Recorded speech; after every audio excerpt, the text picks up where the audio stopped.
첫 번째 계명, 너는 나 외에는 다른 신들을 내게 두지 말라. 이 말씀으로 하나님의 은혜를 나누고자 합니다. 오늘 말씀을 원문으로 보면 이렇게 번역할 수 있습니다. 너는 내 눈앞에서 다른 신들을 내게 두지 말라. 이렇게 말씀하고 있죠. 즉 이 말은 뭐냐면, 다른 이걸 좀 우리가 해석을 하자면, 내 앞에, 내 옆에, 그리고 내 반대편에 다른 신들을 두지 말라라고 말하는 것입니다. 이스라엘 백성은 사실 그 역사 가운데서 여호와 신앙을 완전히 버린 적이 없습니다. 이방신, 그 주변에 있는 그런 고대 근동의 신을 섬기면서도 하나님을 그 옆에 같이 두고 섬겼던 것입니다. 때로는 이방신이, 이 바알 신이 바로 여호와야 라고 이렇게 말하면서 섬길 때도 있었습니다. 그런 면을 볼 때 하나님께서 특별히 또한 오늘 본문에 표현할 때 내 눈앞에서 다른 신들을 내게 두지 말라는 이 표현에서 어떤 느낌을 받으세요? 이러는 거예요. 나는 내 마음에 숨겨진 우상까지도 본다. 나의 눈을 속이려고 하지 말라. 너 신앙생활 하는데 눈속임 하면서 다른 사람은 다 속일지 몰라도 내 눈은 못 속인다. 우상을 섬긴다면 내가 다 알고 있다. 이런 의미까지 포괄하는 그런 표현이기도 합니다. 이런 표현들은 사실 신명기 6장 5절에서 이렇게 표현되고 있습니다. 너는 마음을 다하고 뜻을 다하고 힘을 다하여 내 하나님 여호와를 사랑하라. 이렇게 표현하고 있죠.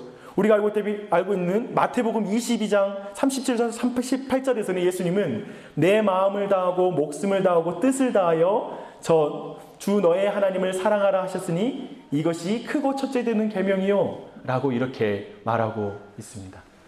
신약에서는 이 우상 숭배에 대한 것을 두 마음을 품지 말라라는 표현으로도 또한 말하고 있습니다. 이제 이것을 좀 우리말로 편하게 표현하자면, 나만 참 하나님으로 너는 어떤 것에도 너의 신뢰와 너의 사랑을 두지 말라. 다른 누가 아닌 오직 나만을 신뢰하라, 나만을 사랑하라 라는 표현입니다. 예전에 한번 나눴던 건데요, 스펄전 목사님이 말씀하셨나요? 그 어린아이를 교육할 때 하나님이 너를 사랑하셔 라는 말보다 하나님을 의지해야 해 라는 말로 어릴 때는 가르치는 게 사랑의 개념을 좀 더 잘 설명하는 것이다 라는 표현을 들었습니다. 그렇다면 오늘 표현하는 것, 여호와를 사랑하라, 여호와를 의지하라, 신뢰하라, 이건 동일한 말입니다. 그런 의미로 생각해야 합니다. 그렇다면 특별히 이런 표현으로 좀 개념들 좀 정리를 했다면, 루터가 이 십계명을 설교한 부분이 있어요. 근데 루터는 그 십계명 설교에서 내 앞에 다른 신을 두지 말라는 명령과 우리의 의를 위해 오직 예수님만 믿으라는 요청이 본질적으로 동일한 것이다 라고 설명하고 있습니다. 잠깐만요. 하나님만 섬기라 라는 거 이해됐는데 또 예수님만 의뢰하라라는 것과 왜 동일한 말입니까? 라고 말할 수 있는데요. 잘 생각해 보세요. 구원을 얻기 위해서 우리 모두는 내가 길이요 진리요 생명이니 나로 말미암지 않고는 하나님께로 나아올 자가 없다 라고 말하면서 구원의 가능성을 예수 그리스도에게만 두죠. 오직 예수 그리스도만 신뢰하고 예수 그리스도만 사랑하는 자가 구원을 얻는다. 참된 구원을 얻는 믿음은 오직 예수 그리스도께만 절대적인 사랑과 신뢰를 둬야 된다라는 것이죠. 그런 의미에서 지금 오직 유일한 하나님만 사랑하고 신뢰하라와 그리고 예수 그리스도만 사랑하고 신뢰하라는 이 내용이 연결된다라는 것입니다. 이렇게 말하는 거예요. 나만 참 하나님이므로, 나만 참 구원자이므로 너희 구원을 위해 어떤 것에도 너의 신뢰를 두지 말며 다른 누가 아닌 오직 나만 신뢰함으로 구원을 받으라. 이게 바로 그 의미가 되는 것이죠. 종합해서 가르치면 루터의 가르침은 이것입니다. 우리의 인정, 우리의 기쁨, 그리고 모든 가치, 소망, 안전 등을 위해서 그리스도를 바라보는 것 이상으로 더 바라보는 것이 있다면 그것이 바로 우상이다 라고 말하는 것입니다. 쉽게 말해볼까요? 예를 들면 이거예요. 그리스도 안에서 인정받는 것보다 사람들의 칭찬과 존경을 더 중요하게 생각하느냐? 하나님이 너를 어떻게 보실까 보다 사람들이 너를 어떻게 볼까가 더 두려워서 전전긍긍하느냐? 그 사람들의 시선이 바로 우상이다 라고 말하는 것입니다. 예수님의 구원의 기쁨에는 관심이 없으나 통장의 숫자가 늘어나는 것을 기뻐하는 사람, 중요해요. 저도 통장의 숫자가 늘어나는 거 기뻐요. 근데 지금 여기서 말하는 건 예수 그리스도의 구원의 기쁨보다 내 통장의 숫자가 늘어나가는 것이 실질적으로 내 삶에 더 큰 기쁨과 활력을 주는 사람, 그 사람은 바로 그 숫자가 우상이다. 또한 예수님이 함께 하심을 믿음으로 얻는 안정감보다 위험을 대처할 수 있는 돈이 충분히 있을 때 안정감을 갖는다라면 그 사람에겐 그 돈이 바로 우상이다, 이렇게 말하고 있죠. 제가 목사로서 참 부끄러운 고백인데, 제가 최근에 제 안에 화두가 있었던 게 있었습니다. 어떤 거였냐면 제 안에 발견한 건데, 저는 어떤 교회 안에 아니면 내 일상생활에 무슨 문제가 생기면 사실 내가 통제할 수 없을 때 굉장한 불안감과 그리고 불쾌함, 그리고 때로는 분노를 많이 느낍니다. 내 마음대로 안 될 때. 근데 그때 이런 마음 최근엔 들더라고요. 예수님께서 나와 함께 하시면 믿는가? 아니면 문제가 없을 때 난 평안한 사람인가? 예수님이 함께 있을 때 난 평안한 사람인가? 나 같은 내가 본 건 나는 문제가 없을 때 평안했지, 문제만 있으면 불안해서 예수님 구하고, 예수님이 함께 하신다고 말씀해도 그 불안함이 해결이 안 되는 거예요. 내 마음이 시원하게 풀리려면 그 문제가 해결돼야 되지, 하나님이 함께 하신다는 믿음으로 평안함을 누릴 줄 모르는 신앙이더라고요. 어떠세요? 저한테는 완전하게 내 삶을 통제하려고 하는 게 내 자신의 우상인 것이죠. 우리 모두 그게 있죠. 사실은 우리 안에 믿음이 없는 거예요. 내가 어쩌면 내 자신의 통제를 믿는 거예요. 그런 우상들을 우리 모두가 가지고 있을 것입니다. 성경은 이 부분에 대해서, 이 우상을 섬기는 부분에 대해서, 그리고 여호와 신앙을 믿는 것에 대해서 분명하게 명령하고 분명한 입장을 요구합니다. 우리 여호수아 24장 14절 15절 함께 보시게요. 여호수아 24장 14절 15절입니다. 357페이지입니다.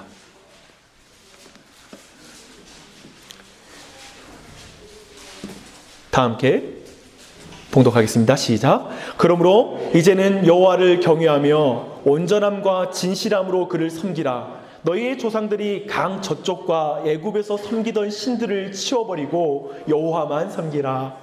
만일 여호와를 섬기는 것이 너희에게 좋지 않게 보이거든 너희 조상들이 강 저쪽에서 섬기던 신들이든지 또는 너희가 거주하는 땅에 있는 아모리 족속의 신들이든지 너희가 섬길 자를 오늘 택하라. 오직 나와 내 집은 여호와를 섬기겠노라 하니. 이 말은 이렇게 말하는 거 아닙니까? 이걸 아마 오늘날 여호수아 목사님께서 오늘 이걸 설교를 하신다면 이렇게 설교하는 거예요. 너희들 눈속임하면서 신앙생활할 생각일랑 꿈도 꾸지 마라. 하나님 옆에 이집트에서 섬기던 신을 두고 하나님 반대편에 가나안의 신들을 함께 둘 수는 없다. 하나님과 세상을 함께 섬기겠다고? 하나님은 눈 뜨고 그 꼴 못 본다. 그러니 오늘 택하라. 나와 내 집은 여호와를 섬기겠노라. 굉장히 선명하죠. 아마 제가 여러분 한 사람 한 사람 불러가지고 야 오늘 그냥 잘 냅시다. 뭐 신앙생활 길게 갈 거 없이 오늘 하나님 왜 이렇게 돈을 밝히세요? 제가 보니까 돈이 우상이에요. 분명히 결단하세요. 이렇게 제가 하면 우리 교회 금방 다들 떠나고 없을 거예요. 그렇죠? 너무 부담돼서. 근데 제가 말하고 싶은 건 뭐냐면 꼭 그렇게 우리가 강하게 말하지 않을지라도 이 안에서 중요한 메시지를 각자 발견했으면 좋겠습니다. 종교다원주의 시대 가운데 어쩌면 오늘 이런 메시지를 우리가 교회에서 듣는다라면, 그리고 이것을 개인적인 1대1의 관계에서 이런 말을 듣는다면 여러분이 느낄 수 있는 감정을 제가 한번 예상해 봤습니다. 첫 번째 뭐냐면 이 사람 너무 원색적이고 거칠고 무례하다. 어떻게 하나님은 사랑을 명령할 수 있죠? 하나님만 사랑하래요. 이런 거 성경에서 보면 불쾌하잖아요. 종교다원주의자가 보면 매우 불쾌할 내용이에요. 또 한 가지 뭐냐면 기독교의 하나님은 너무 배타적이야.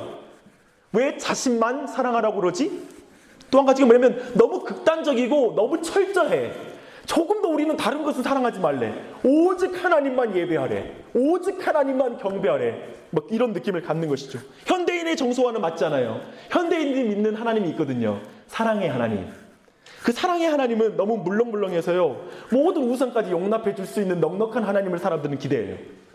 근데 성경의 하나님은 그걸 전혀 말하지 않고 있는 것이죠. 수용성을 가져야 된다고 하는데 성경의 하나님은 배타적으로 느껴집니다. 성경의 신은 매우 미개하고 고대 근동에 매우 관용이 없는 이스라엘 민족의 민족신인 게 틀림없어. 구약의 신은 신약의 신과는 전혀 달라. 이렇게 우리가 결론 내려야 될까요? 현대 교인들에게도 어쩌면 이것은 뭐 다른 믿지 않는 사람들의 느낌일 수 있는데요, 어쩌면 현대 교인들에게도 마찬가지일 거라고 생각해요. 오늘날 우리 그리스도인들은 만약에 이 단상에서 매우 레디컬하고 그리고 매우 분명하게 여호수아 목사님처럼 말씀을 전하면 여러분들한테 이렇게 말하지 않을까요? 저 목사님 너무 극단적이야. 균형을 잃었고 세련되지 않는 메시지야. 모든 사람들이 우상 숭배를 할 수밖에 없는 그 상황을 고려하지 왜 안 하는 거지? 이 세상이 얼마나 거칠고 어렵다라는 걸 왜 저 목회자는 몰라주는 거지? 우리도 뭐 우상 숭배 하고 싶어서 하나? 뭐 세상이 얼마나 힘드니까 그런 거지? 어쩌면 이렇게 느끼지 않을까요? 그런 면에서 오늘 말씀 다시 한번 생각해 보세요. 너는 내 앞에 다른 신들을 두지 말라. 너는 내 앞에 다른 신들을 두지 말라. 이 명령. 정말 아까 나눴던 것처럼 여호수아 목사님 오시면 그 교회의 목회는 어때요? 성공할까요? 성공적일까요? 네, 모르겠네. 교회 성장할까요? 근데 별로 좋지 않은 질문이에요, 이런 질문이. 왜 그러냐면 여호수아 목사님은 매번 이렇게 적나라하게 전하지 않으시고 복음 중심으로 전할 것이기 때문에 그러지 않을 거예요.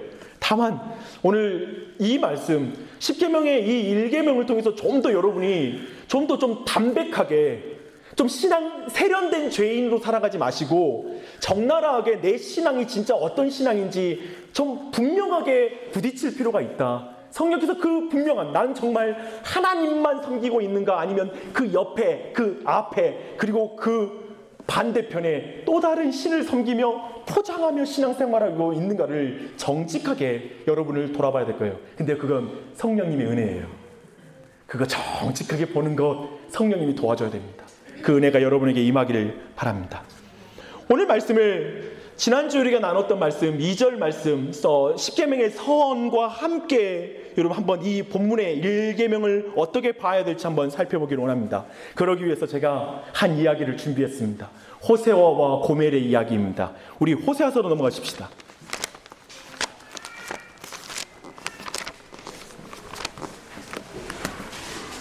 호세아서. 이스라엘은 있잖아요. 결국 이집 가나안 땅에 들어가서 결국 그 지역에 있는 바알 신이라고 부르는 풍요의 신을 숭배하기 시작해요. 결국 이제 나중에 끝에 가서는 다시 돌이킬 수 없을 정도로 제사장들마저도 우상 숭배에 빠지고 하나님을 예배하는 것을 중요하게 여기지 않는 정도로 영적으로 완전히 파괴되고 맙니다. 그들은 여호와 옆에 다른 신을 둔 것이죠. 그러나 이스라엘 사람들이 있잖아요. 자신들이 하나님을 사랑하고 있다고 생각했어요. 6장 1절 봐봐요. 이게 이제 이스라엘 백성들의 신앙이었어요. 다 함께 있습니다. 시작. 오라 우리가 여호와께로 돌아가자. 여호와께서 우리를 찢으셨으나 돌에 낫게 하실 것이요 우리를 치셨으나 싸매어 주실 것임이라. 기가 막히게도 고대 근동의 지금 이 시대에도 BC 700년 이제 800년 시기에도 이 사람들은 사랑의 하나님을 믿었어요. 사랑의 야훼.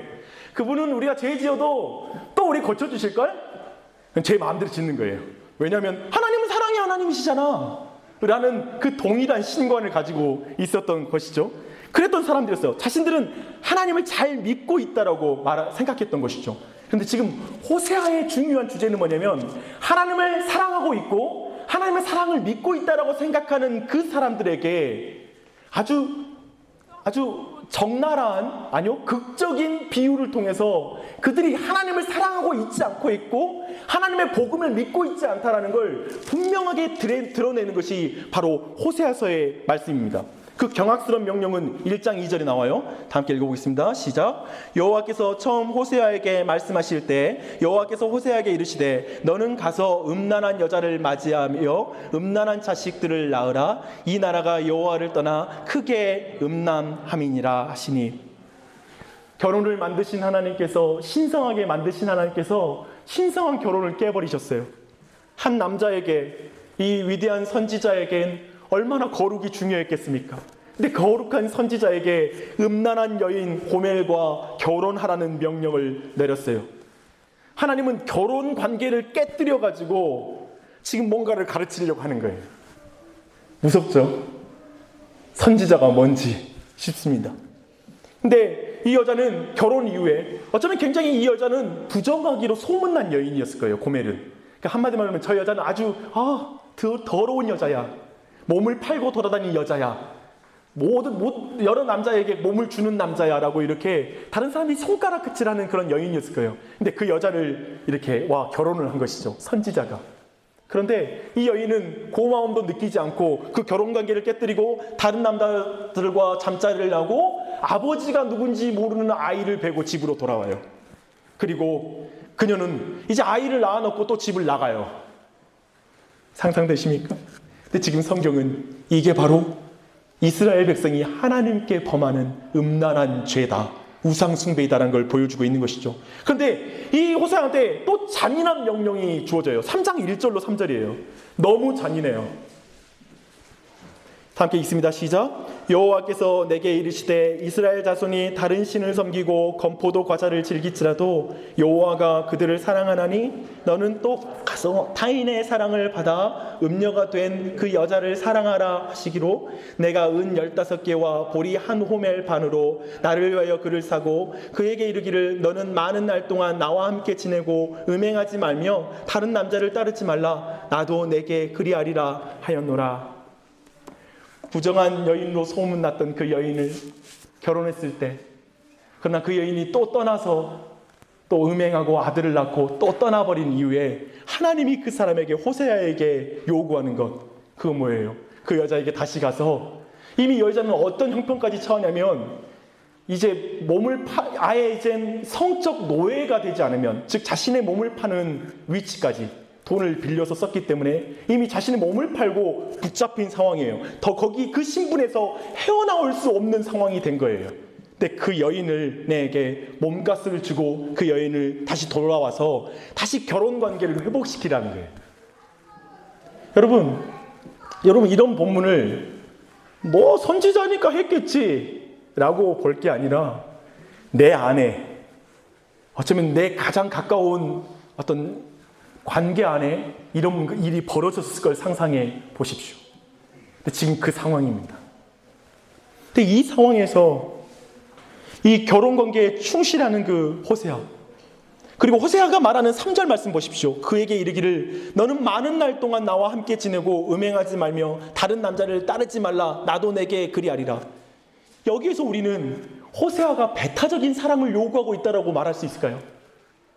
어떻게 자기 안에 어떻게 자기만 사랑하라고 그래? 마음이 있으면 다른 남자랑도 사랑할 수 있는 거지. 이렇게 말할 수 있습니까, 여기서? 도저히 그럴 수 없죠. 지금 1계명은 그것과 연관이 된다라는 거예요. 성경이 그리고 있는 것은 오직 하나님만 사랑하는 것과 연관이 돼요. 너는 많은 날 동안 함께 지내고, 저는 이 말이 너무 와닿는 거예요. 생각해봐요. 너무 하루 이틀 만에 집을 나가는 거예요. 그러니까 이 남편의 마음은 뭐냐면 많은 날 동안 나와 함께 하자. 그리고 난 너만 사랑할게. 다른 사람과 음행을 행하지 마라. 라고 아마도 성경이 아마 우리를 향하여, 믿는 자를 향하여 가장 아름다운 사랑의 노래, 그런데 가장 비극적인 노래가 아닐까 싶습니다.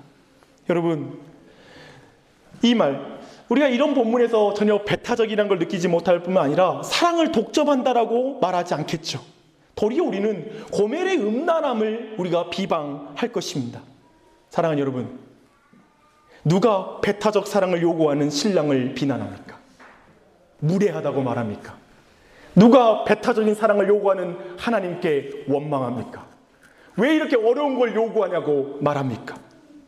당신이 남자라면, 이 자리에 남자 성도님들, 남자라면 너는 내 눈앞에 다른 신들을 내게 두지 말라는 명령을 배타적으로 말하면 안 됩니다. 여러분이 태양의 후예들을 보는 여자라면 너는 내 눈앞에서 다른 신들을 내게 두지 말라는 명령을 이기적인 사랑으로 말해서는 안 됩니다. 그렇죠. 당신이 예수님을 당신의 신랑으로 믿는다면 여러분의 사랑을 독차지하고 싶어하는 신랑에게 짜증내서는 안 됩니다.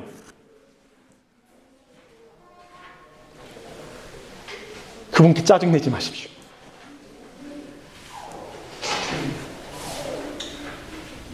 근데 우린 진짜 바람 많이 피워요. 그쵸? 그리고 왜 이렇게 성경이 두껍냐고 막 화가 나요. 왜 이렇게 계명이 많아?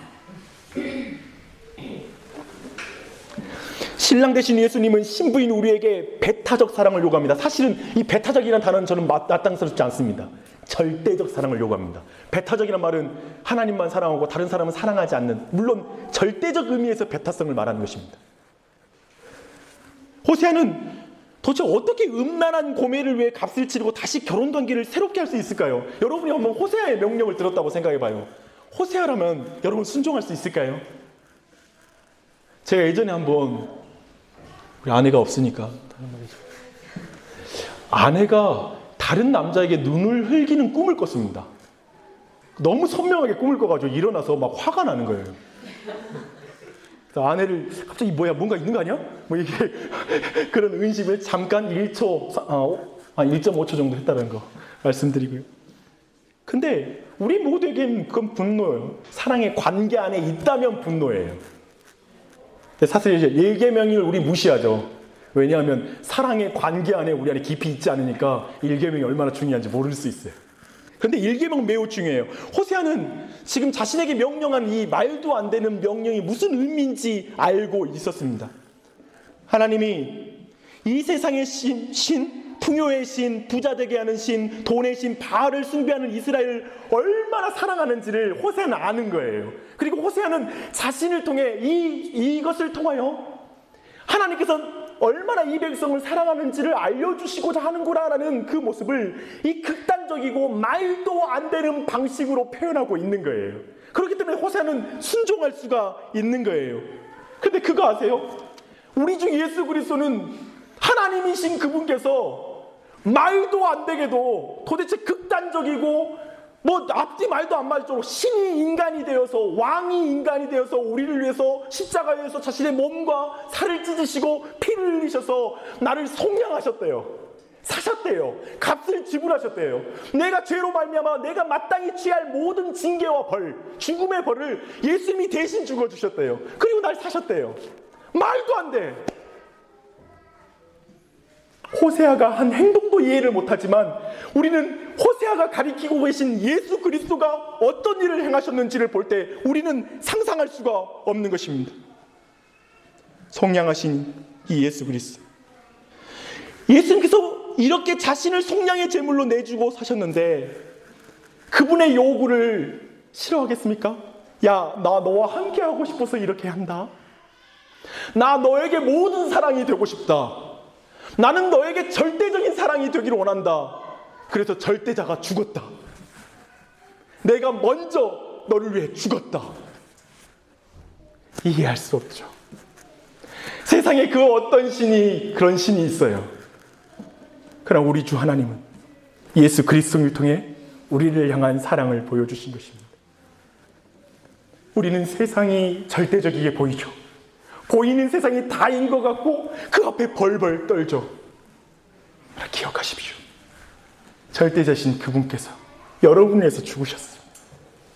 속량의 여러분을 사서 나의 자녀 삼아주시고 신부 삼아주셨습니다. 그렇게 이 명령을 받으십시오. 이제 이 절대자가 나를 위해서 죽으셨다는 사실, 절대적인 사랑이 내게 부어졌다는 믿음을 가질 때, 그걸 볼 때 우리는 드디어 절대자를 절대적으로 사랑할 수 있는 그런 신앙이 되는 거 아니겠습니까? 그런 은혜가 여러분에게 임하길 바랍니다. 신랑 되신 예수님은 이렇게 배타적인 사랑을 요구하는 것입니다. 이 1계명은 매우 중요합니다. 다른 신들을 내게 두지 말라라는 그 명령은 결국 그것들이 우리를 비참한 죽음으로 이끌기 때문에 그래요. 잘 생각해 보세요. 일반적으로 있잖아요. 우상은 나쁜 게 아니에요. 좋은 것들이에요. 예를 들어 가정 얼마나 중요해요.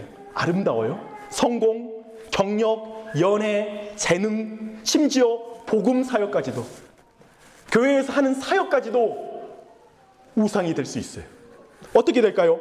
궁극적으로 우리에게 절실한 의미와 기쁨이 바로 그것들이 된다면, 만약에 성이 내 안에 궁극적인 기쁨과 의미가 된다면 그것이 우상이 되는 것이죠. 돈이, 명예가, 인정이, 그리고 심지어 목회자에게는 사역이 절대적으로 내 자신에게 가장 사역이 잘 됐던 기쁘고 예수님으로는 기뻐하지 않을 수 있거든요. 그때는 우상이 되는 거예요. 내 자식이 우상이 돼요. 이 내 자식보다, 내 자식이 하나님보다 더 중요해지는 순간 그렇게 되는 것이죠. 그러나 결국 이 우상 숭배는 결국 여러분을 몰아가서 거기 집착하게 만들 것입니다. 그리고 그 집착은 여러분 모두를, 우상들이 여러분 모두를 분노와, 그것이 채워지지 않을 때 분노와 그리고 낙담으로 여러분을 인도하게 될 것입니다. 우상은 늘 그렇게 여러분을 인도합니다. 우상은 너무 개걸스러워서 여러분이 아무리 그걸 추구해도 여러분의 갈증을 채울 수가 없을 것입니다. 여러분, 여기서 이 말씀을 기억하십시오. 나는 나 외에는 다른 신들을 내게 두지 말라. 그 말에는 다른 신들을 너를 죽일 것이다. 너로 죄를 짓게 할 것이다. 그러나 나는 너의 죄를 위해 독생자를 보내어 대신 죽은 하나님이다. 너를 죽이는 신을 따라가지 말고 너를 위해 죽은 신을 따라가라. 너를 위해 죽은 나를 구주로 모셔드리라. 나로 만족하는 법을 배우라. 나와 함께 살자. 이렇게 요구하는 것입니다. 우상 숭배는 모든 죄의 뿌리가 됩니다. 10계명에서 가장 중요한 것은 1계명입니다. 우상 숭배를 뭐라 부르냐면 죄의 뿌리라고 표현하기도 합니다. 어떤 거냐면 자신의 평판을 그리스도에 대한 사랑보다 소중히 여기면 사람들이 거짓말을 합니다. 이것은 거짓말 계명은 뒤에 있죠.